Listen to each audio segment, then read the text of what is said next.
था, तो उसमें we converted joule into erg, if you can remember.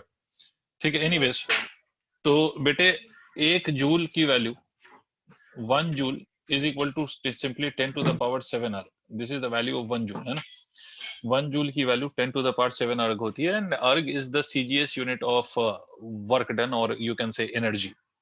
Anyways, तो ये तो एक तरीका हो गया वर्क को निकालने का। दूसरा तरीका मैंने आपसे ये बोला था कि अगर मान लो कि अगर आपको फोर्स अगर ऐसे गिवन हो, देखना है, मेरी बात ध्यान से सुनना, कि आपको फोर्स ऐसे गिवन हो कि the force is given in its component form F X I cap plus of F Y J cap. ठीक है, रेक्टेंगुलर कंपोनेंट्स कह सकते हो आप इसको, एफ जेड के कैप। अगर इस कंपोनेंट्स के फॉर्म में गिवन है आपको फोर्स, और आपको मैंने ऐसे बोला कि लेट से कि एक पार्टिकल है, कोई पार्टिकल है, वो अभी तक कुछ भी नहीं पढ़ा है, बस यही स्टार्ट किया हमने। कोई पार्टिकल है जिसकी इनिशियल पोजीशन ये है, such that the initial position vector of this particle is this vector r1 vector, मान लो r1 vector, where its x coordinate is x1, y coordinate is y1 and z coordinate is z1।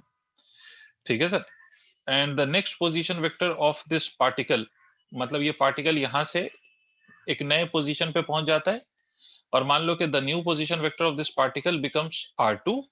तो r2, अगर ये x y z तीनों coordinates होंगे इसमें, तो x2 y2 z2। ये तुम्हें समझ में आया मैंने क्या लिखा है? These r1 and r2 are the position vector of the same particle when these are the particle is at point P and the point at point Q. तो position vector of the particle with respect to the origin, ठीक है, when the particle is at P is r1, and the position vector when the particle is at Q is r2, ठीक है, with respect to the same origin। और आपको मालूम है कि अगर आप किसी भी पॉइंट को मतलब इंडिकेट करेंगे इन स्पेस, अगर किसी पॉइंट को आप रिप्रेजेंट करेंगे स्पेस में, तो उस पॉइंट के पास एक्स कोऑर्डिनेट भी होगा, वाई कोऑर्डिनेट भी होगा और जेड कोऑर्डिनेट भी होगा, है ना। तीनों कोऑर्डिनेट्स होंगे ना उसके पास, अगर कोई भी पॉइंट या कोई भी पार्टिकल स्पेस में है, 3 डायमेंशनल स्पेस। स्पेस का मतलब ही होता है 3 डायमेंशन। तो अगर कोई भी पार्टिकल स्पेस में है तो उसको आप लोकेट करोगे तो एक्स कोऑर्डिनेट भी लोकेट करोगे, y कोऑर्डिनेट भी उसका लोकेट करोगे और z कोऑर्डिनेट भी लोकेट करोगे। तो ये x1 y1 z1 are the coordinates of द point at which the particle is placed initially, and the x2 y2 and z2 are the coordinates of the point at which the particle is placed finally। ठीक है, तो इसका मतलब r1 vector को अगर मैं लिखूं तो r1 vector can be written as x1 i cap plus of y1 j cap. मेरे हिसाब सबको समझ में आनी चाहिए बात, अगर नहीं समझ में आए तो पूछिएगा। और R2 वेक्टर को अगर मैं लिखूं तो इसको हम लिख सकते हैं x2 i cap plus of y2 j cap plus of z2 k cap. ये तो सर पोजीशन है। Who will tell me what will be the displacement of this particle when it goes from this position P to Q? Don't you think the displacement would be delta R like this? आपको ये करा रखा है मैंने वैसे तो, motion in plane. अगर आपको समझ में आए तो ये वेरी गुड हर्षित। अगर आपको ये समझ में आए तो r1 plus of delta r1 is equal to r2 according to the triangle law of vector addition. अगर आप ट्रायंगल लॉ अप्लाई करोगे to add the vectors, so r1 vector plus delta r vector is equal to r2 vector. तो delta r जो vector है यहाँ पर, that can be written as r2 vector minus of r1 vector. Delta r vector को हम ऐसे लिख सकते हैं, राइट। तो डेल्टा r वेक्टर को हम ऐसे लिख सकते हैं x2 minus of x1 i cap plus of y2 minus of y1 j cap. Delta r को मैं ये भी कह सकता हूं चेंज इन r, ठीक है, जिसका दूसरा नाम है displacement vector, z2 minus of z1 k cap, ऐसे लिख सकते हो। इसका मतलब बच्चे हम इसको ऐसे भी लिख सकते हैं x2 minus x1 that is the final value of x minus of initial value of x, that is change in x, and this change in x can be written as delta x i cap। इसको मैं लिख सकता हूं delta y j cap, इसको मैं लिख सकता हूं बेटे डेल्टा z k कैप। तो ये हो गया हमारे डिस्प्लेसमेंट वेक्टर। ठीक है, तो we have got the displacement vector, we have got the force vector. अब अगर मुझे कोई पूछ ले कि सर वर्क डन क्या होता है, तो हमने पढ़ा हुआ है कि work done is nothing but the dot product of force and displacement vector, that is f dot delta r। Am I right? तो वर्क डन की वैल्यू क्या हो जाएगी, f हमारा कितना है तो देखो, F X I cap plus of F Y J cap plus of F Z K cap. Finally आपको बस मेथड याद रखना है, ये तो बस ऐसे ही मैं बता रहा हूं कि how to find the displacement vector when the position vector is given and then how to calculate the work done. तो इसको आप लिखेंगे delta X I cap plus of delta Y J cap plus of delta Z K cap, है ना, ये ऐसे आ जाएगा। तो अगर आप डॉट प्रोडक्ट लोगे तो कौन मुझे बता रहा है कि डॉट प्रोडक्ट में कौन से वाले मल्टीप्लाई होते हैं, सेम यूनिट वेक्टर वाले या डिफरेंट यूनिट वेक्टर वाले, क्या होगा? सेम वाले मल्टीप्लाई होते हैं। Very good. तो जब आपके सेम वाले मल्टीप्लाई होंगे तो ये रिजल्ट अगर आप देखोगे तो वर्क डन का जो रिजल्ट आएगा this will be simply F X multiplied by delta X plus of F Y multiplied by delta Y plus of F Z multiplied by delta Z. ठीक है, ये आ जाएगा सर आपका। This is how we will get the work done. मतलब finally आपको simply एक बात याद रखना है, the component of force multiplied by the displacement, the component of force along X axis multiplied by the displacement along x axis. Similarly, component of force along y axis multiplied by the displacement along y axis. Component of force along z axis multiplied by the displacement along z axis. ये आप कर लोगे और सबको add कर लोगे तो you will get the total work done. यहाँ पर जो fx delta x है, this represents the work done along x axis, this represent work done along the displacement of y axis, this represents the work done along the z axis, right? ठीक है, तो this is how the work will be calculated if the position vector is given instead of the displacement vector. ठीक है, तो इसको note करो।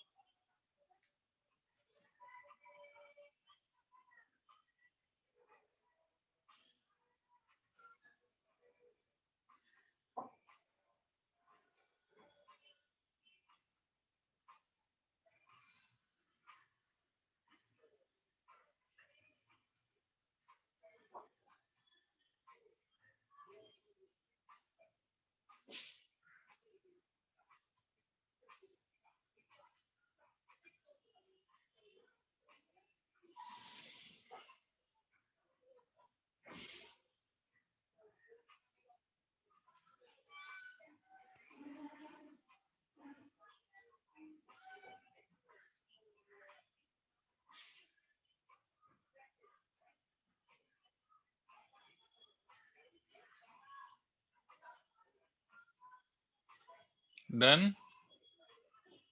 Wait, sir. Yes, sir. Okay, तो can we proceed now? Sir, wait. Okay,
अब erase कर दूं सक्षम?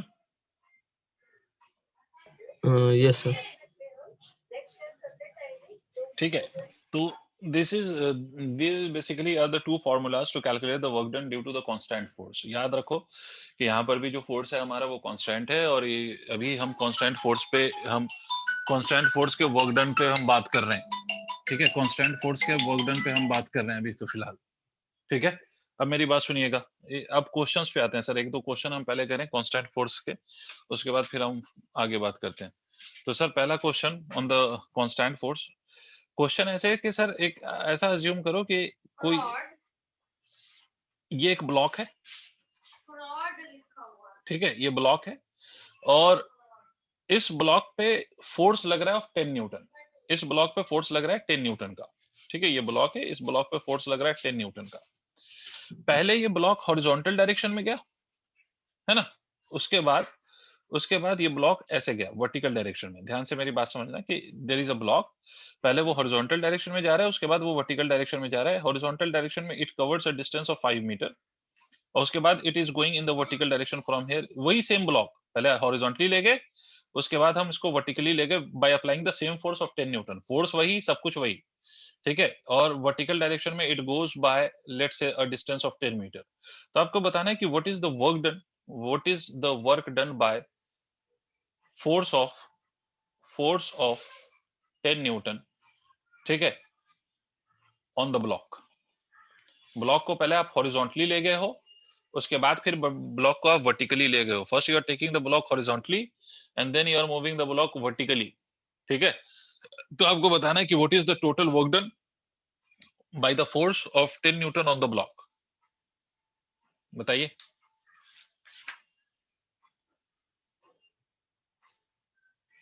So 50i plus 100j. देखो work done is a scalar quantity, तो it will not have any direction. So when you are calculating the work done, final result will not have any I or J cap, right? Because work done is simply a magnitude which doesn't require any direction to specify it completely. So 150 joules. Okay, 150 joules. और कोई? Yes, of course, 150 joule. सीधी सीधी सी बात है ना? Of course, it is 150 joule. कैसे sir आएगा ये 150 joule? क्योंकि भाई सिंपल सी बात है कि सिंपल सा तो काम है। Work done is equal to force into displacement.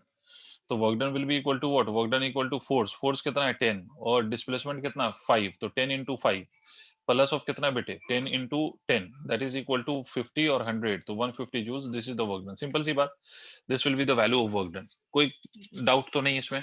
आगे बढ़े। No, sir. अब ऐसे ही एक क्वेश्चन और हम फॉर्म करते हैं। अब मेरी बात सुनना कि there is a man who is holding a bucket, ठीक है। क्वेश्चन सुनना, a man is holding a bucket by applying force of 10 newton, ठीक है। फोर्स कितना लगा रहा है वो? 10 न्यूटन का। he moves horizontal distance of 5 meter and then climbs up a vertical distance of 10 meter. Find total work done. करो। Basically there is a man who is holding a bucket. आपको मालूम है कि कैसे बकेट हम hold करते हैं। तो पहले वो हॉरिजॉन्टल डिस्टेंस कवर करा उसने कुछ, and then he is climbing up some stair, ठीक है। और कितना डिस्टेंस कवर कर रहा है वर्टिकल डायरेक्शन में? 10 मीटर।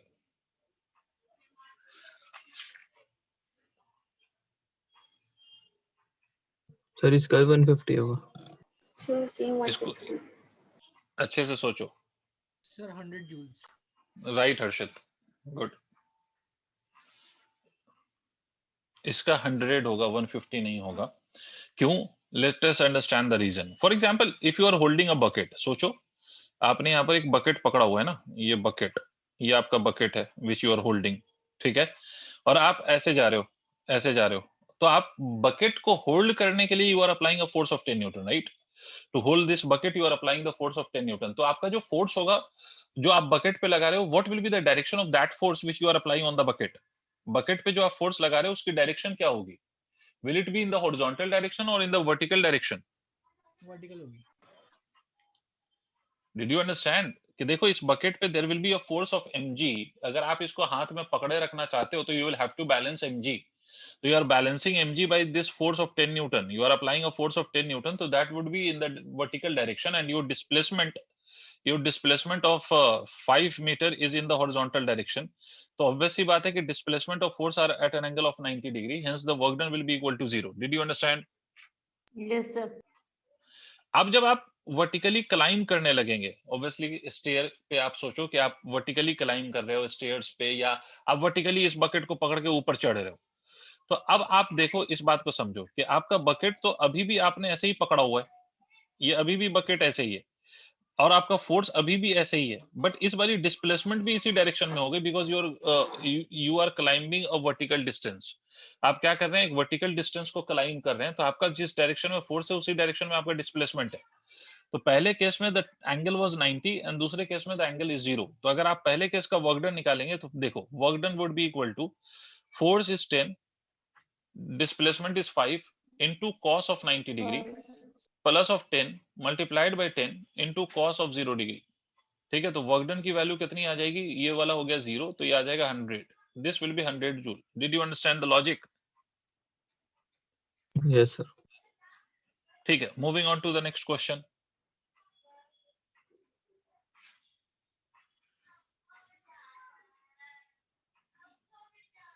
इसको इरेज कर रहा हूं। नेक्स्ट क्वेश्चन, क्वेश्चन मेरा समझना कि ये कोई ब्लॉक है, ठीक है, इस ब्लॉक की velocity, initial velocity was equal to, let's say it was equal to 6 metre per second. The mass of this block, ठीक है, mass of this block is let's say mass of the block is 2 kilogram. There act some force on this block, कोई force लगा इस block पे, and after some time its velocity became, final velocity became 10 metre per second. कोई force लगा तो इसकी velocity कितनी होगी, 10 मीटर पर सेकंड। क्लियर हो गई बात? इसका मतलब है कि यहां से यहां तक block, when its velocity changed from 6 meter per second to 10 meter per second, तो in that process block must have moved by some distance, right? फिर से मेरी बात सुनो कि जब आपका ब्लॉक की वेलोसिटी 6 मीटर से 10 मीटर पर सेकंड हुई होगी, तो इतनी देर में ब्लॉक कुछ चला भी तो होगा, ठीक है। तो आपको बताना है कि what will be the work done by force. Force का वर्क डन निकालना है आपको, किस पर, force on the block during the time when its velocity changed from 6 meter per second to 10 meter per second। मतलब जितने टाइम मैंने ऐसे ही बोला है, बट याद रखो यहाँ पर टाइम की जरूरत नहीं है आपको, you don't need to calculate the time, you simply need to calculate the distance and the value of the force. ठीक है, आपको फोर्स कैलकुलेट करना पड़ेगा और डिस्टेंस कैलकुलेट करना पड़ेगा। ठीक है, मैंने फोर्स आपको नहीं, फोर्स आपको मैं दे देता हूँ वरना फिर सॉल्व नहीं होगा। फोर्स की वैल्यू मान लीजिए 20 न्यूटन है, which is acting on the block. Solve करिए। What is the work done by this force when the velocity has changed from 6 metre per second to 10 metre per second? तो in this process what is the work done by the force on the block? ये simple सा question.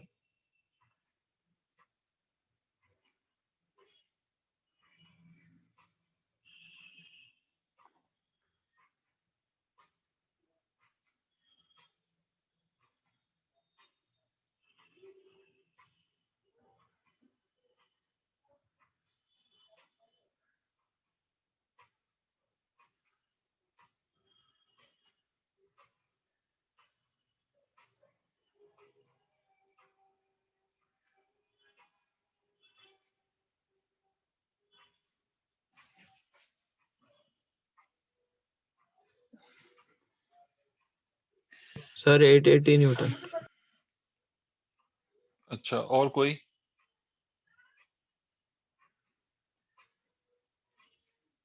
Tahira has got 60 Newton, you have got 880 Newton, और कोई?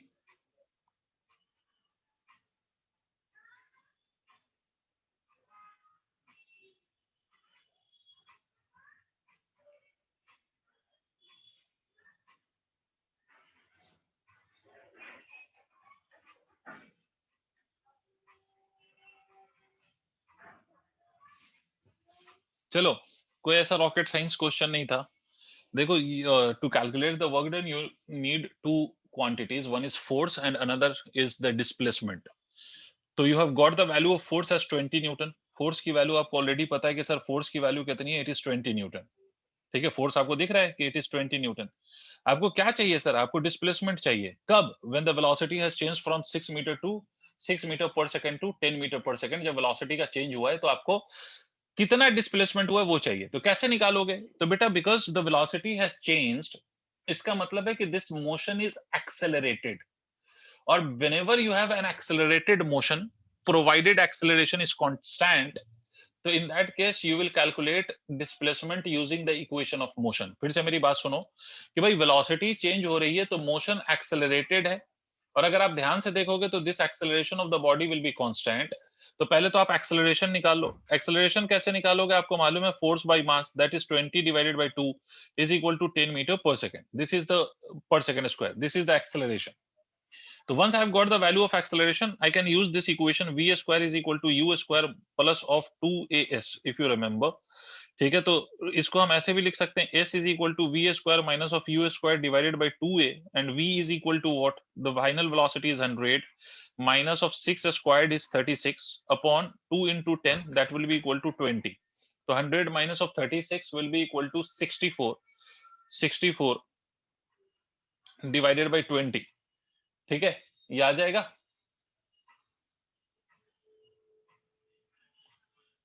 16 और 5, so this will be 16 by 5 meter, this is the distance। so what is the work done? Work done will be equal to force into displacement। what is force? Force is 20 multiplied by 16 by 5, तो ये कितना हो गया? work done is equal to 64। Yes, sir. यही आ रहा है, देख Yes. लो। ठीक है, this will be the work done। very good Ishika, you have got the correct answer, good।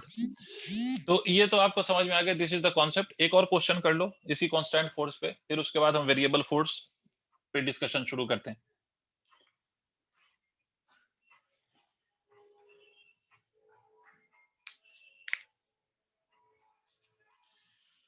Can I erase this बेटा? इसको इरेज कर दूं?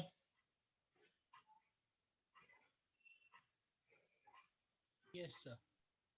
ओके, तो नेक्स्ट क्वेश्चन जल्दी से सॉल्व करो। ये कॉन्सेप्ट अभी मैं सिखा चुका हूं, you just have to use that concept to solve this problem. Sir force is given to you as 2i cap plus of 3j cap plus of 4k cap. This is the force, ठीक है, acting in a 3 dimension and given as 2i cap plus 3j cap plus 4k cap, where 2 is the component of the force along x axis, 3 is the component of force along y axis, and 4 is the component of the same force along z axis। और मान लो कि मैं आपसे ये कहता हूं कि the initial position vector of the particle is given as 3i cap plus of 6j cap plus of 5k cap, and the final position vector of the particle is given as 5i cap plus of 10j cap plus of 6k cap। this is the final position vector। so you just have to find out the work done by the force when the particle's position vector has changed from r1 to r2। इस process में what is the work done by the force? Force ने कितना work किया है इस process में when the position of the particle has changed from r1 to r2। करो, you can solve, I know that।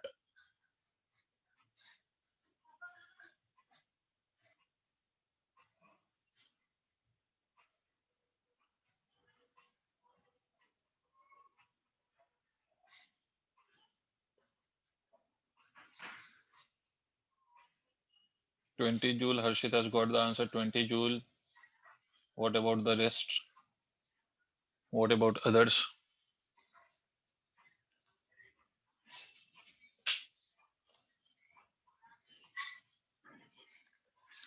Twenty is the answer from Saksham। ठीक है, चलो same 20, good।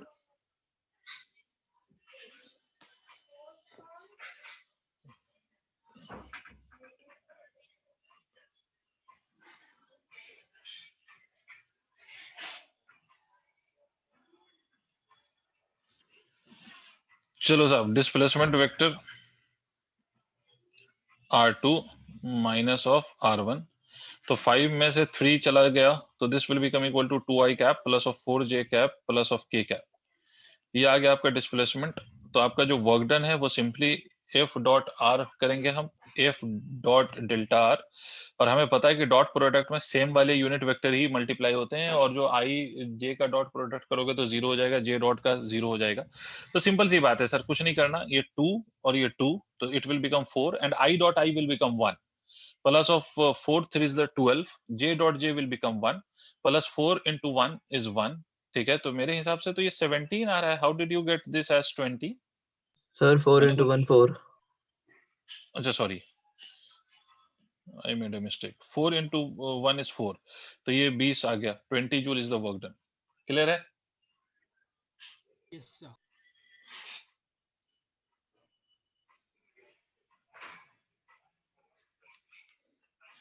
चलो साहब, नेक्स्ट टॉपिक का नाम लिखिए work done by variable force. ये तो हमने जो भी वर्क निकाला है that is due to the constant force.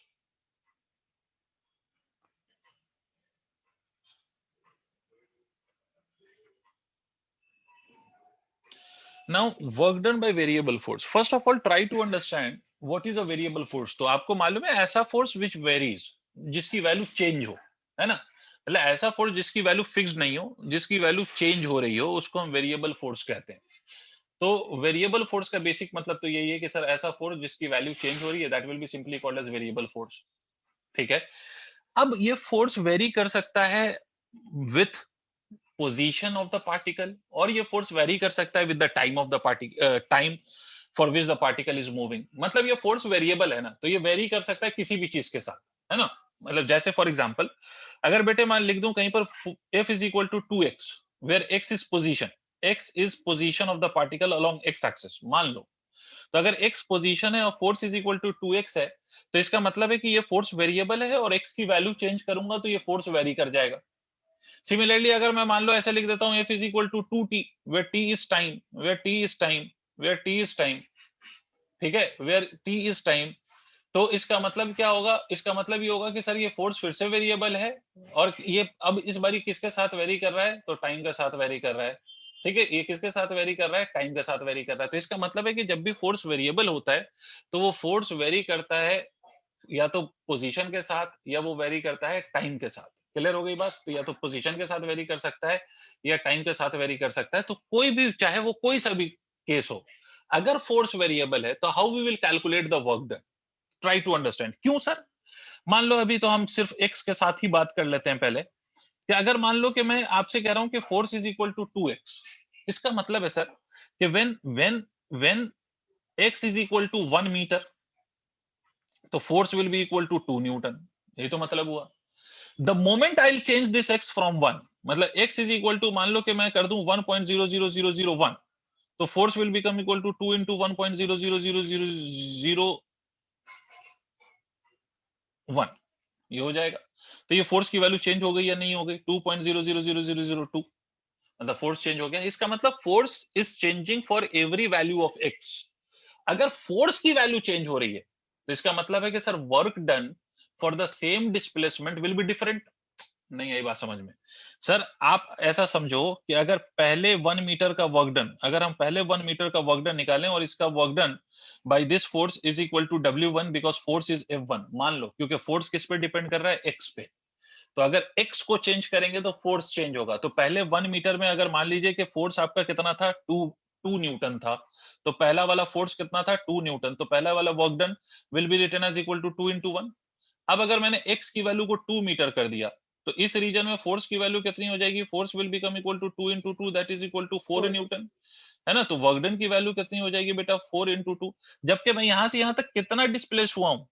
Still 1 metre displacement. या आप इसको डिस्प्लेसमेंट अगर यहीं से यहां देखना चाहते हो, a to b to c, ये अगर आप वर्क डन निकालो फ्रॉम b टू c, तो ये 4 into 1 is equal to 4 joule आ गया या नहीं? यहां देखो, पहले 1 मीटर में वर्क डन वाज 2 जूल और सेकंड 1 मीटर में वर्क डन इज 4 जूल.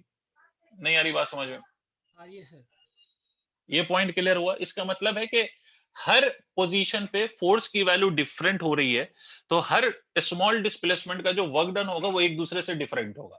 भाई मैं अगर मान लो कि 1 मीटर ही का वर्क डन कैलकुलेट करूं, तो फर्स्ट 1 मीटर में अगर मेरा वर्क डन 2 जूल है, तो सेकंड 1 मीटर में मेरा वर्क डन 4 जूल हो गया, थर्ड 1 मीटर में वही मेरा वर्क डन 6 जूल हो गया, फोर्थ 1 मीटर में वही मेरा वर्क डन 8 जूल हो गया. तो फोर्स चेंज हो रहा है तो वर्क डन चेंज हो रहा है. अब एक बात बताओ, क्या ये सिर्फ 1 मीटर पे ये चेंज हो रहा है? अगर मैं x की वैल्यू 1 मीटर नहीं लूं, अगर मैं x की वैल्यू 0.000001 लूं, तो क्या हमारा वर्क डन जो इस केस में आएगा, यहां पर भी तो फोर्स चेंज हो चुका होगा? सर मेरी बात समझ रहे हैं? सर Yes, सर क्या sir. ये जरूरी है कि x की वैल्यू 1 और 2 ही रखी जाए? Sir it can even be less than 1, है ना? It can be less than 2. हर पॉइंट हर छोटी से छोटी वैल्यू के लिए फोर्स वेरिएबल है, इसका मतलब हर छोटे से छोटे डिस्प्लेसमेंट का वर्क डन डिफरेंट होगा। तो ऐसे केस में सर हम कैसे वर्क कैलकुलेट करेंगे, बिकॉज ये तो हर पॉइंट पे चेंज हो रहा है फोर्स, और हर पॉइंट पे वर्क डन डिफरेंट आएगा। तो ऐसे केस में सर क्या करें सर हम? नहीं आई बात समझ? आई सर। आगे बात समझ में? अब मेरी बात सुनो ध्यान से। तो ऐसे केस के लिए बोला गया कि sir you have to use integration. अब यहाँ पर इंटीग्रेशन का चक्कर आएगा, मैं याद जरूर दिलवा दूंगा, बट याद रहे कि बिना इंटीग्रेशन के ये सॉल्व नहीं होगा। So can you explain integration it एक बार और? फिर से मैं एक्सप्लेन कर देता हूं भाई। ये बताइए मुझे कि ये फोर्स 2x अगर मैंने लिखा है तो is this a constant force और variable force? So variable force. Variable. What does the variable force means? कि सर इसका यही मतलब है ना कि for every possible value of x force will change, every possible value of x, obviously force will change, and when the force will change for every possible value of x, the work done will also change. Yes sir. नहीं ये बात समझ, because work depends on the force. Yes तो अगर sir. मान लो कि although you keep the displacement same, but because the force is depending on the position of the particle, तो हर x की वैल्यू के लिए ये फोर्स चेंज होगा। तो डिस्प्लेसमेंट भले आप सेम भी रखो तो भी वर्क डन डिफरेंट आएगा। क्या मतलब सर, क्या बोले, कुछ भी नहीं समझ आया? फॉर एग्जांपल मान लो ये position x is equal to 0, यहां से x is equal to 1 metre है, ये पॉइंट P है, ये पॉइंट Q है। तो कितना डिस्प्लेसमेंट है? ये 1 मीटर का। इसमें अगर मैं यहां पर देखूं x is equal to 1 metre पे, तो फोर्स की वैल्यू क्या लिखोगे? 2 into 1, x की वैल्यू 1 है तो, Yes sir. है ना? तो वर्क डन आप कितना लिखोगे? Work done will be written as 2 multiplied by 1, तो that is equal to 2 joules. अब मान लीजिए मैं Q से R पे आ गया हूं, ठीक है, 2 मीटर। मान लीजिए कि Q से कहां आ गया मैं? R पे आ गया। तो मैं मूव कितना हुआ? Still I have moved by 1 metre, right? But अगर मैं यहां पर फोर्स की वैल्यू लिखूं तो because I am at x is equal to 2 metre, force is equal to कितना? 2 into 2, that is equal to 4 newton. Did you understand? तो Yes work sir. Done की वैल्यू कितनी आएगी? Although I have moved by 1 metre but force has become 4, तो work done will be 4 into 1 is equal to 4 joule. Did you understand और not? Tell me. तो ऑल्दो आपका displacement same है, but because the force is changing at every point, hence the work done will also be different at every point. पहला point clear हो गया Ishika? Yes sir. अब मुझे एक बात बताओ कि will the force change only for every 1 metre या force will change at every possible value of x?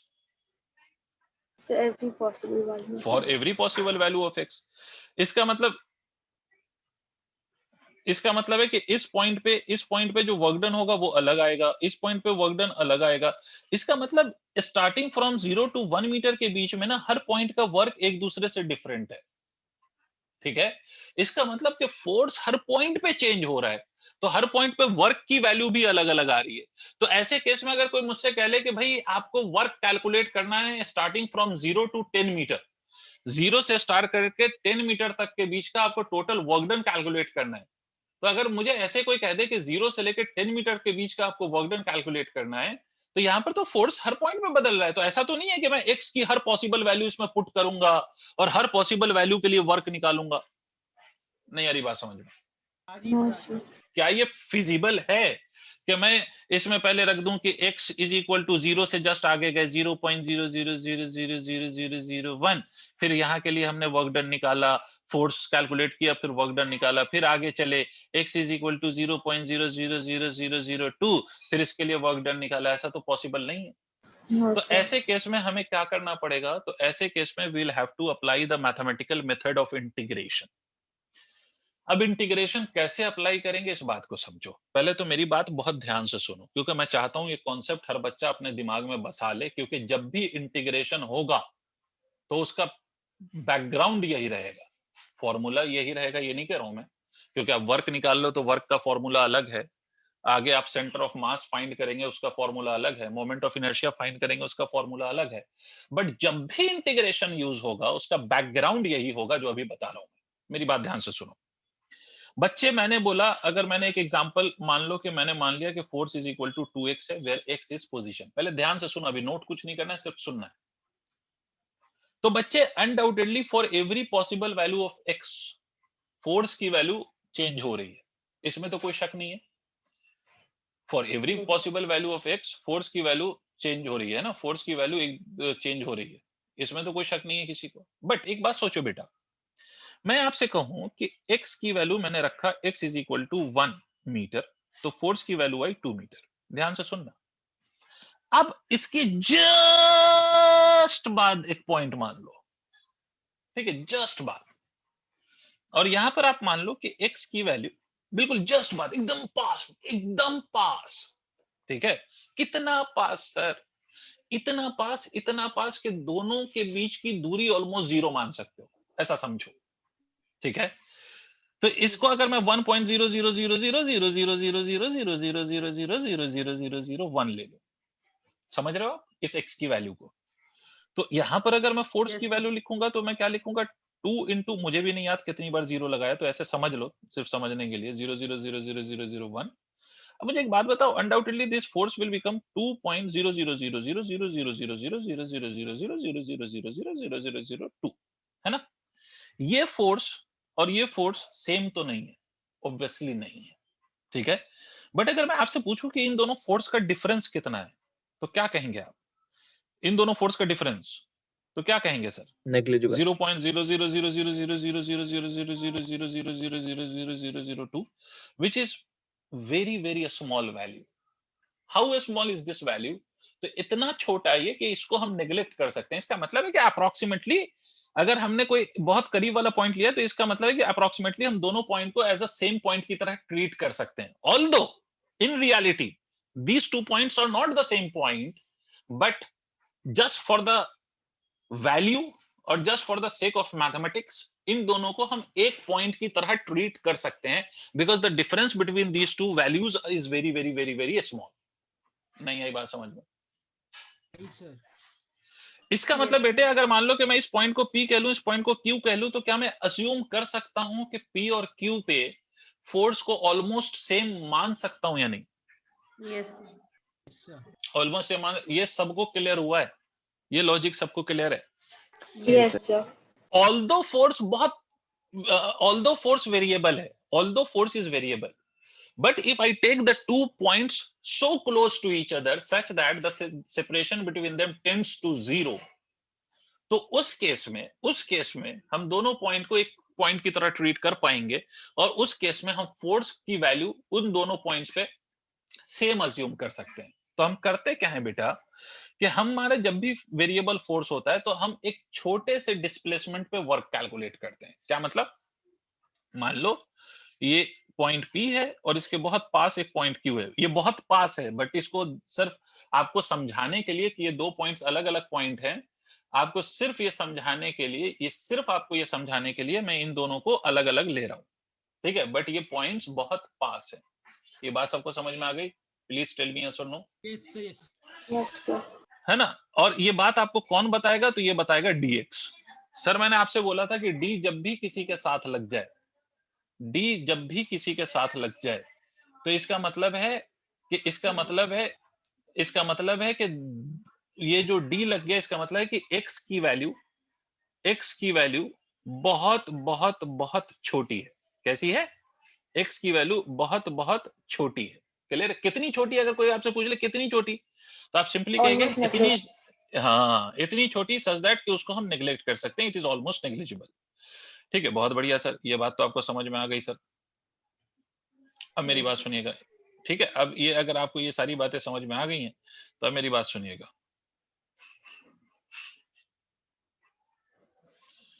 ठीक है, इस छोटे से डिस्प्लेसमेंट में वर्क को ऐसे लिख सकता हूं, जाहिर है डिस्प्लेसमेंट छोटा है तो वर्क डन भी छोटा होगा, तो अगर इस छोटे से डिस्प्लेसमेंट में वर्क डन को लिखूं तो इसको मैं लिख सकता हूं एफ dx। अगर मान लो फोर्स और डिस्प्लेसमेंट दोनों सेम डायरेक्शन में, तो एफ dx cos थीटा ऐसे लिख सकता हूं। बताइए, इस छोटे सा वर्क डन को हम ऐसे लिख सकते हैं या नहीं, where f is variable? Yes. Sir Yes, सब sir. बोलेंगे। अब जब ये छोटे से डिस्प्लेसमेंट का वर्क आ जाए, उसके बाद आप टोटल वर्क डन निकालने को क्या करेंगे सर? टोटल वर्क डन निकालने को F D x cos of theta कर देंगे। क्या कर देंगे? टोटल वर्क के लिए F D x cos theta integrate कर लेंगे। क्या कर लेंगे? दोनों तरफ इंटीग्रेट कर लेंगे। डी डब्ल्यू का इंटीग्रेशन डब्ल्यू हो जाएगा और F D x cos theta, ये अकॉर्डिंग टू द क्वेश्चन, ये बात डिपेंड करेगी कि क्वेश्चन कैसा है, उसके अकॉर्डिंग इसका इंटीग्रेशन होगा। अब मुझे एक बात बताओ कि बेसिक आइडिया समझ आ गया है? Yes, sir. जब भी वेरिएबल sir. फोर्स होगा तो करना ये काम है, इंटीग्रेशन का काम करना है। कैसे करना है वो अभी मैं एग्जांपल से चीजें सिखाना शुरू करूंगा। अब इसी बात को अगर हमें ग्राफिकली रिप्रेजेंट करना हो तो बुक्स के अंदर ऐसे भी दिया हुआ होता है, मैं आपको बताता हूँ। क्योंकि अगर जिस बच्चे ने मुझसे इंटीग्रेशन पढ़ा है, मैंने उस वक्त बताया था कि integration is the process of finding the area under a curve. भले आपको याद हो या नहीं हो, बट मैंने आपको बताया था कि इंटीग्रेशन बेसिकली कौन सा मेथड है। तो integration is the method which gives you the area under a curve। किसी भी कर्व के अंडर में जो एरिया है वो कैलकुलेट होती है by the integration. For example अगर ये कोई कर्व ऐसा है, ये कोई कर्व ऐसा है, ये कर्व ऐसा है, it is not a straight line, it's a curve, ठीक है। और आपसे बोल दे कि इसके अंडर एरिया निकालो, तो मैंने आपको एक बात सिखाई थी, अगर आप में से किसी को याद आ रहा हो तो मैंने उसमें सिखाया था कि ऐसा एक रेक्टेंगुलर स्ट्रिप ले लो, याद आ रहा है? Yes, इस sir. रेक्टेंगुलर स्ट्रिप की ये dx और ये फोर्स होगा, तो इस रेक्टेंगुलर स्ट्रिप की जो एरिया होगी that would be dA। dA को हम ऐसा लिख सकते हैं, यहाँ पर मान लो फोर्स की वैल्यू F है, दिस इज फोर्स, एंड यहाँ पर फोर्स की वैल्यू F, तो इसका एरिया F dx लिख सकते हैं। नहीं आई बात समझे? Force is this height and इसका लेंथ dx है। नहीं आ रहा यार, क्या हो गया? Sir, आ Yes, भाई sir. गया। ये स्ट्रिप कंसीडर कर लीजिए ना, ये स्ट्रिप कंसीडर कर लीजिए, इसकी ब्रेथ dx है और ये वाली हाइट f है, तो f dx। और f dx होता क्या है? तो ये वर्क डन भी होता है, तो dw। इसका मतलब है कि w will be equal to area का integration, that is integration of this f dx। इसका मतलब समझे? इसका मतलब है कि अगर ये ग्राफिकली अगर ये क्वेश्चन पूछ लिया जाता तो हम कह सकते हैं कि area under f x graph, where f is force and x is displacement, fx graph is equal to work done, है ना? इज इक्वल टू क्या होता है? Work done. क्या मेरा पॉइंट क्लियर हुआ है सबको? प्लीज टेल मी यस और नो। अगर Yes, sir. ग्राफ के टर्म्स में ये चीज पूछ ली जाए तो it will be equal to the area under the graph. अब एक बात याद रखो, चाहे वो फोर्स कांस्टेंट हो या फोर्स वेरिएबल हो, डजंट मैटर। अगर graph is of force and displacement, अगर ग्राफ ड्रॉ हुआ है बिटवीन फोर्स एंड डिस्प्लेसमेंट, तो ऑलवेज रिमेंबर अ फैक्ट कि अगर ग्राफ इन दोनों के बीच में ड्रॉ हुआ है, डजंट मैटर कि फोर्स वेरिएबल या कांस्टेंट है, area under fx graph will always be equal to the work done. Area under fx graph हमेशा वर्क डन के बराबर होगा। अब ये जो स्क्रीन पे लिखा है इसको नोट करो, तो मैं क्वेश्चन पे आता हूं।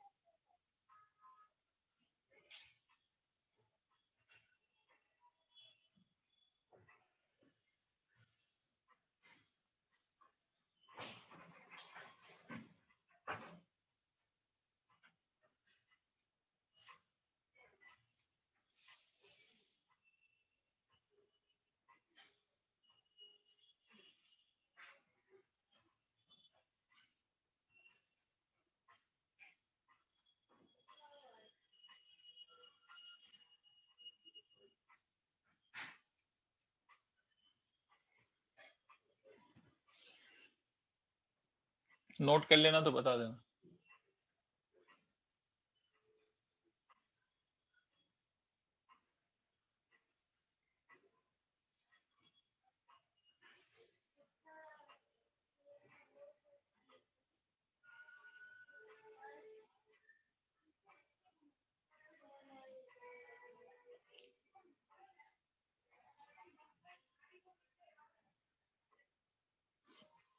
Done, sir.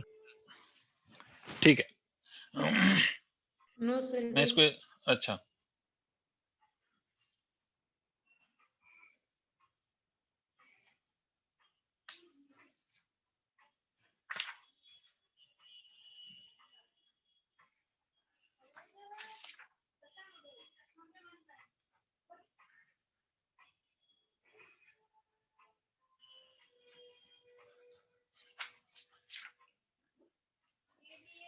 Done, sir.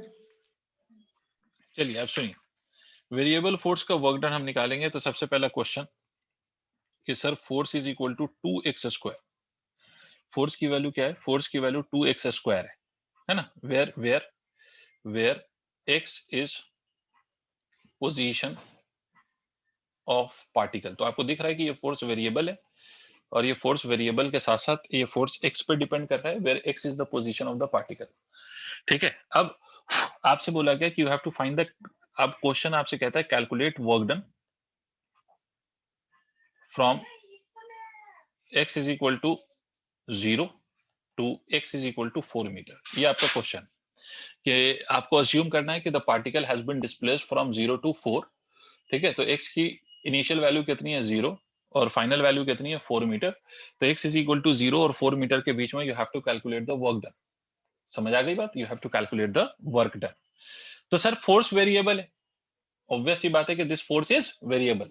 तो अगर फोर्स वेरिएबल है तो क्या लिखेंगे सर हम? पहला पॉइंट कि dw will be written as f dx। तो dw में f की वैल्यू क्या रखेंगे आप? 2x square dx। नहीं आया sir, just put the value of f, तो that is 2x square dx। अब यहां पर इंटीग्रेशन काम आएगा सर, तो अब क्या करना है इसके बाद इंटीग्रेट करना है। तो इंटीग्रेट करना है तो x की लिमिट रखनी है। कहां से कहां तक आपने पार्टिकल को डिस्प्लेस करा है? From 0 to 4। तो 4. x की इनिशियल वैल्यू लिमिट आएगी 0 और फाइनल लिमिट आएगी 4। अब मैं आपको कुछ याद दिला दूं, आप में से कई लोग भूल भी गए होंगे। तो integration of dx simply x होता है। अच्छा, ये x लिखा है इसका मतलब ये नहीं कि खाली dx होगा तभी x लिखना। मतलब अगर इंटीग्रेशन ऑफ dw कोई पूछ ले तो w होगा, इंटीग्रेशन ऑफ dt पूछ ले तो t होगा, है ना? Yes, this sir. Is one of the formula.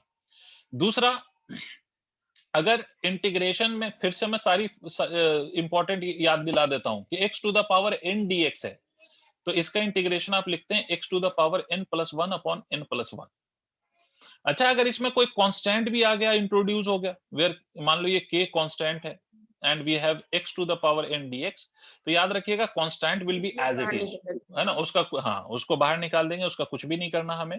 We have to just integrate this value x to the power n plus 1 upon n plus 1। ठीक है, ये सब कर लेने के बाद फिर हम क्या करते हैं? जब ये कर लेते हैं तो उसके बाद हम फाइनली लिमिट्स पुट करते हैं, upper limit and lower limit in the value of x। तो चलो सर बताता हूं, देखो dw integration can be written as w, 2 is a constant, it will be as it is, x square का integration करेंगे according to this formula, तो it will become x cube by 3 by 2 plus 1 is 3 divided by 2 plus 1 is 3। कहां से कहां तक integration होगा? 0 से 4। यहां तक क्लैरिटी है? वर्क डन की वैल्यू Yes, क्या sir. आएगी? ये तो कांस्टेंट है 3, तो 3 कांस्टेंट है तो इसको तो ऐसे ही रहने दो। x में पहले पुट दिस अपर लिमिट, तो ये हो जाएगा 4 क्यूब एंड माइनस साइन लगाओ, फिर x में पुट दिस लोअर लिमिट 0 रख दो, तो ये कितना हो जाएगा? 64 into 2 128 by 3 joule. This is the work done. I hope everyone has understood this. Yes, sir. Note करो जल्दी जल्दी।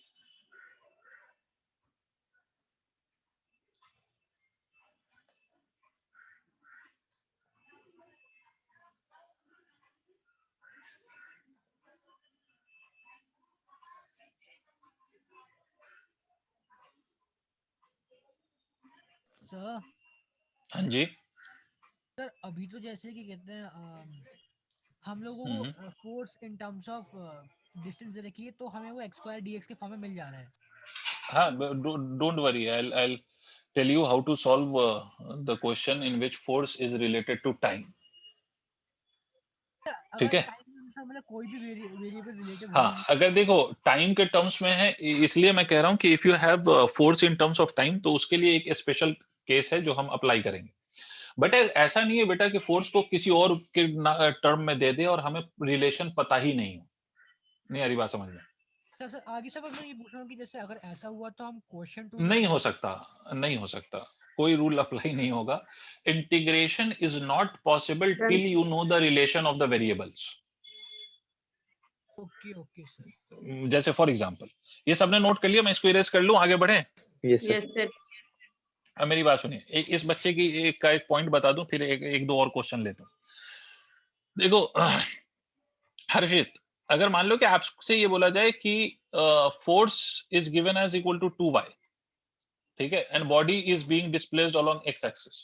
फोर्स 2y गिवन है और बॉडी डिस्प्लेस हो रही है कहां? x एक्सिस के अलोंग। तो अगर इसमें वर्क डन बोला जाए तो वर्क डन आप इसमें 2y into dx करोगे तो y is different variable, x is different variable, this integration is not possible. एक मिनट रुकिएगा आप लोग। यस सर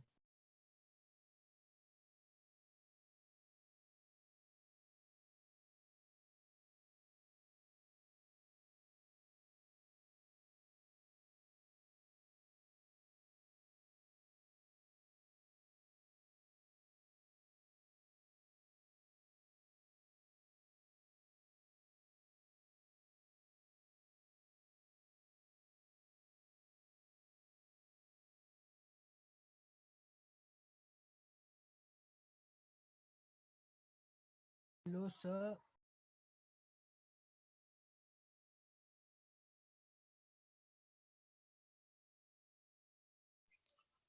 हाँ बोलो। सर आपकी आवाज नहीं आ रही। हाँ मैं म्यूट किया था, मैं एक क्वेश्चन लिख रहा हूँ, इसको सॉल्व करिए, कोशिश करिए। Okay okay sir.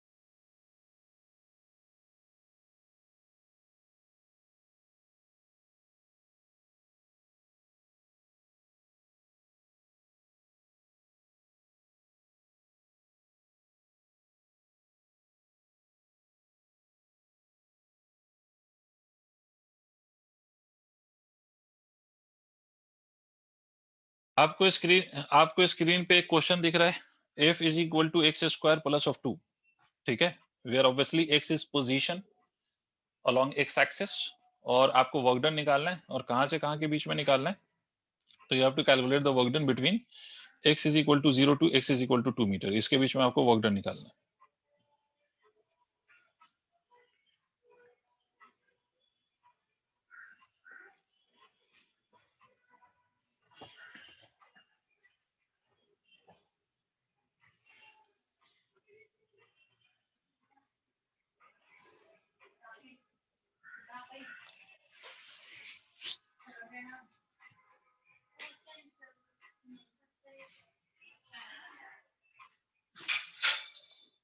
जल्दी करिए।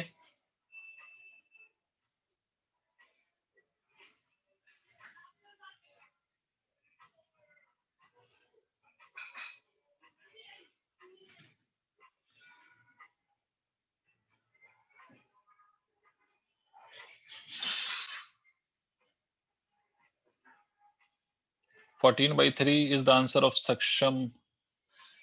Saksham has got the answer 14 by 3. बाकी कोई बताएगा? सर सिंपली इस तरह के क्वेश्चंस को सॉल्व करने के लिए you need to know the concept of integration. अगर आपको इंटीग्रेशन आता है तो ये सब हो जाएगा। Janvi has got the answer as 18 by 3. Okay, Ishika also has got 14 by 3. चलो देख लेते हैं। सर सिंपल सी बात है, dw can be written as f into dx, तो f की वैल्यू मैं रख दूं x square plus of 2 multiplied by dx, x square plus of 2 multiplied by dx, तो dw is equal to x square plus of 2 multiplied by dx। ठीक है, तो टोटल वर्क डन क्या होगा, इसका इंटीग्रेशन होगा, and what will B that x square plus of 2 dx का integration. Sir कहां से कहां तक, 0 से 2 तक। अब देखो इसमें सबसे पहली बात समझो, इसको इंटीग्रेट करने में अगर किसी को इशू आ रहा है तो वो देखे, x square dx plus of 2 dx, इसको हम लिख सकते हैं भाई, ये इसको हम एक्स स्क्वायर को भी dx से मल्टीप्लाई कर लें और 2 को भी dx से मल्टीप्लाई कर लें, तो this will become equal to x square dx plus of 2 multiplied by dx, है ना। तो ये ऐसा लिखा जाएगा, x square dx plus of 2 dx। अब जब भी इंटीग्रेशन का केस मैं याद दिलाऊं आपको कि whenever you have a plus sign or minus sign in between the two terms you can separate the integrals। ठीक है जानवी, देखते हैं। तो आप इंटीग्रल को सेपरेट कर लीजिए, मतलब एक्स स्क्वायर dx कहां से कहां तक, 0 से 2 तक, प्लस ऑफ 2 dx कहां से कहां तक, 0 से 2 तक। ये सिंपल सा काम है जो आप कर सकते हैं, है ना। whenever you have a plus sign or minus sign in between तो just separate the integrals। उसके बाद आप क्या करेंगे, एक्स स्क्वायर का integration, sir x cube by 3, formula आपको याद होना चाहिए, बेसिक सा फॉर्मूला है, 0 से 2 तक plus of 2 as it is, dx का इंटीग्रेशन x कहां से कहां तक, 0 से 2 तक। इसको इंटीग्रेट करेंगे तो सर ये 2 का cube that will be equal to 8 by 3, lower limit x में रखो तो 0 होगा, प्लस ऑफ 2 x में लिमिट रखो तो 2, तो 2 टू द 4, मतलब 8 by 3 प्लस ऑफ 4, तो this will be equal to, मेरे हिसाब से तो आंसर बिल्कुल डिफरेंट आ रहा है। आप लोगों का 14 by 3 कैसे आया था? How did you get this answer as 14 by 3? Sir वो 2 एज इट इज से छोड़ दिया था। सर वो यही गलती हो गई ना, यही गलती हो गई आप लोगों से। इंटीग्रेशन को एक बार अच्छे से रिपीट जरूर कर लेना, क्योंकि इंटीग्रेशन नहीं आएगा तो मैंने बोला था कि फिजिक्स फिर दिक्कत देगी। देखिए अगर लास्ट में 2 है तो इसका ये मतलब नहीं कि वो 2 कांस्टेंट की तरह ट्रीट किया जाएगा। इट इज मतलब देखो कांस्टेंट की तरह किसको हटाओगे बाहर, जब वो प्रोडक्ट में हो, वेरिएबल के साथ जो कांस्टेंट प्रोडक्ट में होता है उसको आप एज इट इज रहने दोगे, बट ये वेरिएबल के साथ ये सम के फॉर्म में लिखा हुआ है ना ये कांस्टेंट, तो इसको आप एज इट इज नहीं छोड़ दोगे। समझ आ रही है मेरी बात? अगर यही ऐसे लिखा होता, यही ऐसे लिखा होता, f is equal to 2x squared लिखा होता, then you could have taken 2 as a constant outside the integration and then you would have integrated x squared. Did you understand? Yes, sir. The answer is 20 by 3, yes. The final answer would be equal to 20 by 3. Is it done? सबको समझ में आ गया? एक बार और Sir. ऐसा question करो, ठीक है, एक बार और ऐसा क्वेश्चन करो। और ऐसे नहीं समझ में आए कि किस कांस्टेंट को हटाना है, किसको रहने देना है, तो भाई आप पहला काम करो कि मल्टीप्लाई कर लो dx से हर टर्म को, फिर खुद ही आपको समझ में आ जाएगा कि which of the term is to be taken as a constant। एक और क्वेश्चन करो, फिर आगे बताता हूँ next variety of question, but उससे पहले एक और क्वेश्चन करो कि सिंपल सा क्वेश्चन है कि work is equal to 4x plus of x square plus of 2 again, ठीक है। Calculate work done between x is equal to 0 and x is equal to 2 metre. Hurry up, ये सिर्फ integration याद दिलाने के लिए मैंने ये क्वेश्चन दिया है, अदरवाइज मेथड तो अभी भी वही है।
जल्दी बताइएगा।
ओके सॉरी, ये डिस्कनेक्ट हो गया था, तो मुझे क्वेश्चन याद दिलाओ कि what was the question. f की वैल्यू याद दिलाओ मुझे। Sir 4x plus x square plus 2। f is equal to 4x plus of x square plus of 2 Yes, sir. and you had to find the work done between 0 and 2, right? तो आपको Yes, अगर sir. Work done यहाँ पर निकालना है, फिर से आप क्या लिखेंगे, dw is equal to बच्चे 4x plus of x square plus of 2। Okay शिका, मैं देखता हूँ आंसर क्या आएगा। तो 4x plus of x square multiplied by dx। पहला आप ये स्टेप ये कर लिया करो, जब भी नहीं समझ में आए तो पहले तो आप इसको ऐसे लिख सकते हो, इंटीग्रेशन बोथ साइड्स, तो ये हो जाएगा sir 4x dx plus of x square dx plus of 2 dx, है ना। कहां से कहां तक, 0 से 2, because there is plus sign, तो you can separate the terms. इस टर्म को अगर अलग करोगे तो इसमें 4 इज अ कांस्टेंट, तो ये इंटीग्रेशन आप करेंगे x dx का फ्रॉम 0 से 2 plus of x square dx, इसमें कोई कांस्टेंट नहीं है, plus of 2 x dx। Sir कहां से कहां तक? 0 से 2, यहाँ ये भी कहां से कहां तक? 0 से 2। तो वर्क डन की वैल्यू कितनी आ जाएगी? 4 multiplied by x square by 2, इसके लिए 0 से 2 प्लस ऑफ ये हो जाएगा sir x cube by 3 from 0 से 2 plus of 2 x square by 2 from 0 से 2। देखो बेटा कांस्टेंट में तो हम लिमिट नहीं पुट करते, तो कांस्टेंट को तो एज इट इज हम कैंसिल भी कर सकते हैं। अब इसमें हम वैल्यूज रख दें, ये 2 टू द 4, इसको ऐसे भी लिख सकते हैं। हाँ बोलो। सर वो 2 dx नहीं होना चाहिए सर, 2 dx होना चाहिए, मतलब आपने x dx लिख दिया। अच्छा वो x मैंने एक्स्ट्रा लिख दिया। Yes it should be only 2 dx, वो एक x एक्स्ट्रा आ गया, तो यहाँ पर 2 कैंसिल नहीं होगा, तो फिर आप dx का इंटीग्रेशन आप लिखेंगे सिंपली x। ठीक है, आप सही है। चलो तो वर्क डन को हम ऐसे लिख सकते हैं 2 x स्क्वायर में आप अपर लिमिट पुट करेंगे तो 2 का स्क्वायर विल बी 4, x में आप लोअर लिमिट पुट करेंगे तो it will B 0 plus of इसमें आप 2 पुट करेंगे। ये मत समझ लेना कि ये x क्यूब का स्क्वायर नहीं है भाई, ये लिमिट्स हैं, तो ये हो जाएगा 8/3 प्लस ऑफ 2 इनटू x में आप लिमिट पुट करेंगे तो इट इज अगेन 2, तो work done will be equal to 8 plus of 8/3 plus of 4, तो work done will be equal to 24 plus of 8 plus of 12/3, तो work done is equal to 44/3 joules, and I think Ishika has sent the same answer. Yes, sir. Very good. And the same answer was sent to me by Saksham also. Good. So this work done will be equal to 44/3 joules. Is it clear to all, everyone? Yes, sir. ठीक है, अब इसी में एक और मैं variety करा रहा हूं, देखता हूं आप कितना समझ पाते हो उस वैरायटी को। इसी वेरिएबल के केस में मैं इसी फोर्स का वेरिएशन मैं टी के साथ लूंगा, टाइम के साथ, और देखते हैं कितना कुछ हो पाता है। भाई ये सबने नोट कर लिया था ना? मैं इरेज कर सकता हूँ Yes, इसको? sir.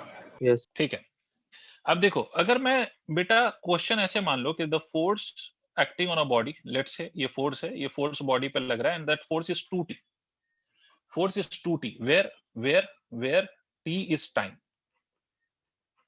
ठीक है सर, और बॉडी का मास अभी मान लेते हैं कि कुछ बॉडी का मास मान लो कुछ कितना मान ले, 4 किलोग्राम मान लो। हमें वर्क डन कैलकुलेट करना है। ठीक है, पहला मैं सिखाऊंगा, उसके बाद दूसरा तुम ट्राई करना। Calculate work done between t equal to 0 to t equal to 2 seconds. अब देखो इसमें वेरिएशन समझो, till the last question we were having the force in terms of x। यहां पर भी हम काम वही करेंगे सर, मेरी बात समझिएगा। dw को अभी भी हम क्या लिखेंगे? f dx, because force is variable, तो हम dw को क्या लिखेंगे? 2t multiplied by dx। अब यहां पर एक पॉइंट समझना मेरा। Yes Janvi, what is this equal to? Janvi क्या कहना चाह रही है बेटा? ठीक है, dw is equal to 2t dx। मुझे एक बात बताओ कि t और x, यहां पर जो t है, यहां पर जो, ओके जानवी नो इशू, यहां पर जो t है और ये जो x है, क्या ये दोनों सेम वेरिएबल हैं? No, sir. Obviously not.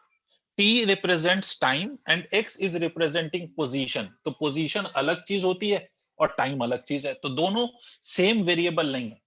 तो जब भी ऐसा केस हो या ऐसी कंडीशन हो जिसमें you have to integrate a quantity but that quantity is having 2 different variables, तो हम इसको इंटीग्रेट नहीं कर सकते। सबको क्लियर हुआ? प्लीज टेल मी यस और no. Yes, Yes, sir. sir. इसको हम इंटीग्रेट अभी नहीं कर सकते, तो अब इसको इंटीग्रेट करने के लिए क्या करा जाए sir? What should I do?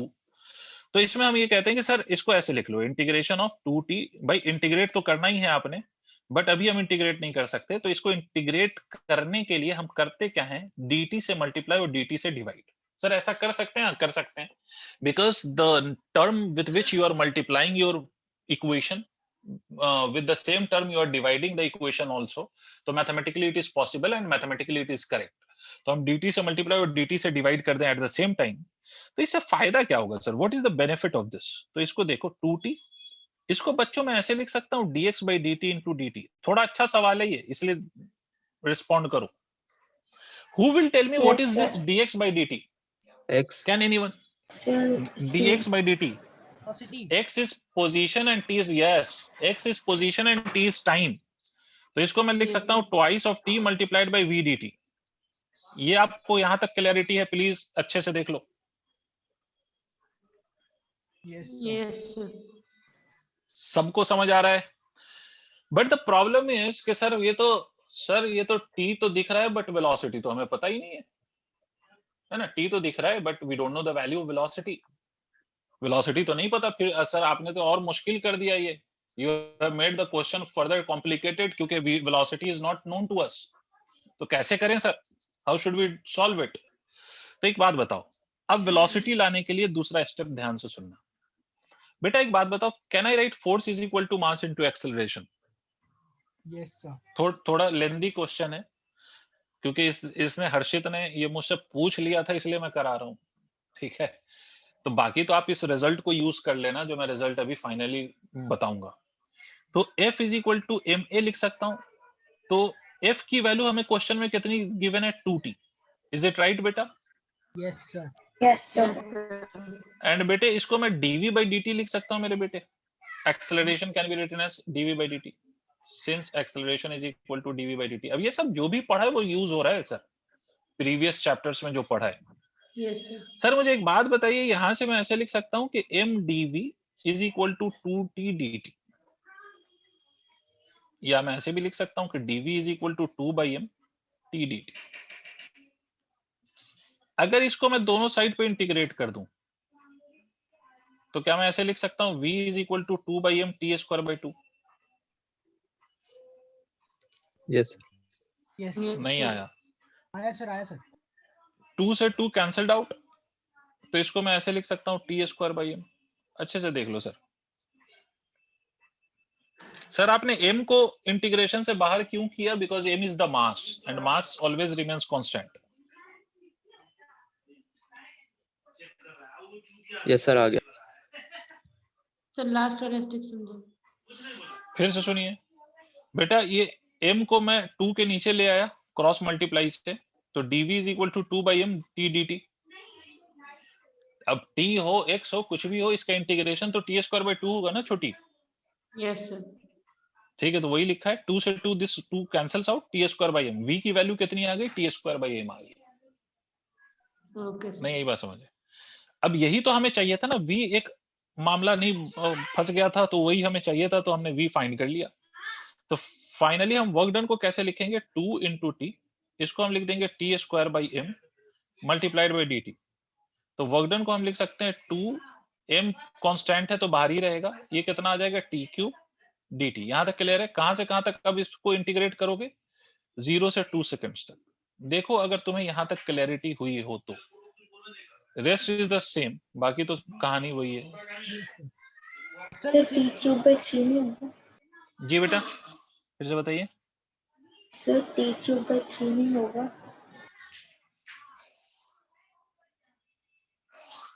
नहीं ये टी डी टी है ना ये, तो टी टी टी का इंटीग्रेशन तो टी स्क्वायर बाय 2 आएगा। इस टी स्क्वायर को हमने कहां पुट किया है? यहां पुट किया है, v में पुट कर दिया ना इस इक्वेशन में। तो v में पुट करोगे तो t into T square integrate नहीं हुआ है वो टी स्क्वायर, ये जो v की वैल्यू है ना, ये वैल्यू इसको यहां रख दो ना यहां, तो ये T square into T T cube divided by m बनेगा ना ये। Yes, sir. तो टी क्यूब बाई तो 3 नहीं आएगा ना, क्योंकि अब इंटीग्रेट होगा ये। पहले हमने क्या किया? वेलोसिटी फाइंड किया बाय द इंटीग्रेशन प्रोसेस।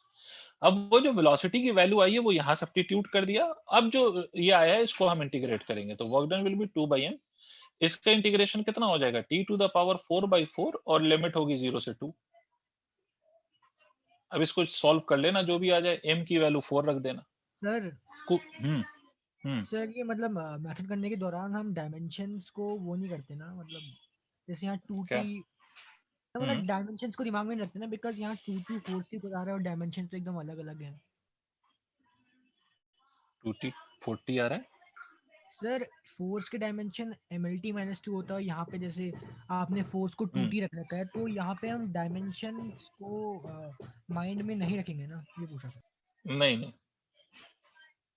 नहीं, उसका रीजन क्या होगा? देखो ये वैल्यू हम लिख रहे हैं ना, तो वैल्यू जो है वो डायमेंशनली करेक्ट हो ये जरूरी थोड़ी है। भाई आपकी इक्वेशन डायमेंशनली करेक्ट होनी चाहिए, तो फोर्स की वैल्यू है ना ये, ओके सर, मतलब कह मतलब सकते ये अपने it is completely the value of force, it is itself of force.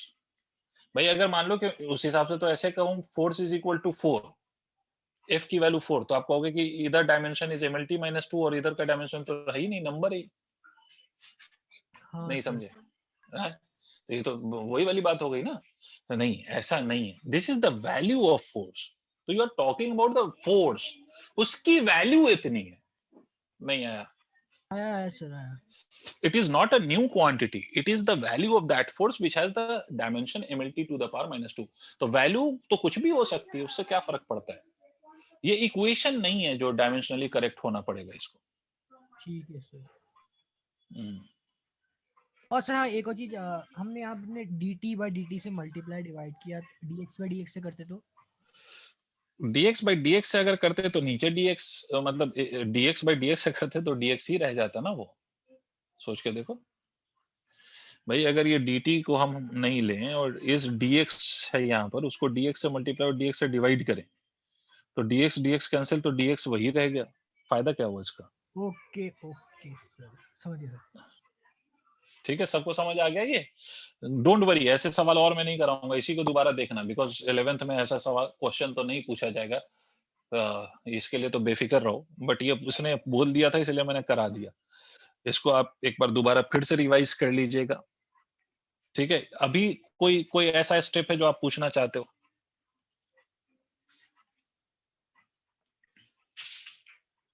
अभी कोई ऐसा स्टेप जो आप पूछना चाहते हो।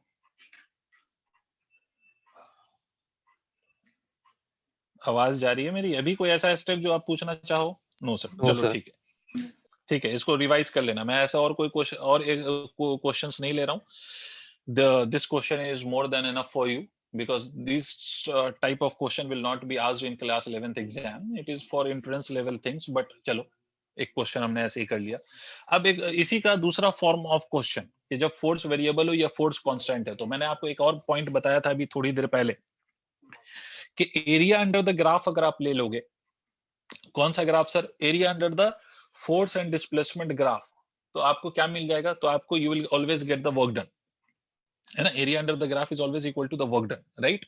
तो चलो सॉल्व करके देखते हैं, मतलब अगर मान लो कि क्वेश्चन आपको ऐसे गिवन है फोर्स और डिस्प्लेसमेंट का, आप लोग सॉल्व करेंगे और मुझे बताएंगे ये ऐसे है, और फिर उसके बाद ये ऐसे है ना, ये ऐसे है। आपसे बोला गया कि यहाँ पर ये x है और यहाँ पर ये फोर्स है, फोर्स की वैल्यू यहाँ पर 100 न्यूटन है, यहाँ पर x की वैल्यू 10 मीटर है और यहाँ पर x की वैल्यू 20 मीटर। क्लियर है, ये आपको दिखाई दे रहा है ना, आपको सिंपली कैलकुलेट करना है वर्क डन, इस ग्राफ से you have to calculate the work done. ठीक है, यहाँ पर x is equal to 0, from 0 to 20 what is the total work done, you just have to calculate that. करो, कोशिश करो, बिल्कुल बच्चों वाली ज्योमेट्री है, there is nothing complicated in this, कर सकते हो आप, एरिया निकालना है आपने। सर 0 से 20 तक का, हाँ, 0 से 20 तक का एरिया निकालना है, जरूरी नहीं कि एक ही बारे में निकाल लो, अगर आपको नहीं समझ में आ रहा है तो दो पार्ट इसको अलग अलग आप अस्यूम कर सकते हो ना, तो दोनों को इंडिविजुअली अस्यूम करके आप एरिया निकाल लो और दोनों को ऐड कर लो, तो you will get the total work done. करो करो करो, कर सकते हो।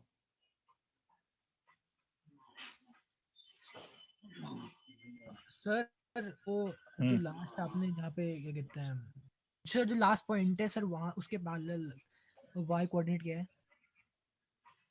वाई कोऑर्डिनेट पे फोर्स है, नहीं नहीं नहीं ये सर, फोर्स है ना। नहीं सर, जो एकदम राइट मोस्ट है ना, जहाँ आपने क्या कहते हैं क्या सर जो अच्छा अच्छा, हाँ समझ गया, अच्छा 50 न्यूटन मान लो, ठीक है, यस सर। इस पॉइंट का कोऑर्डिनेट 50 न्यूटन।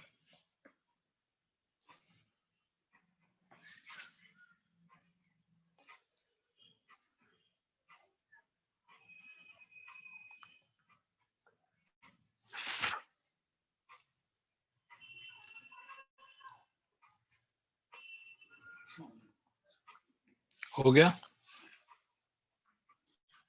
Yes sir. ठीक है, 1750 joule is the total work done.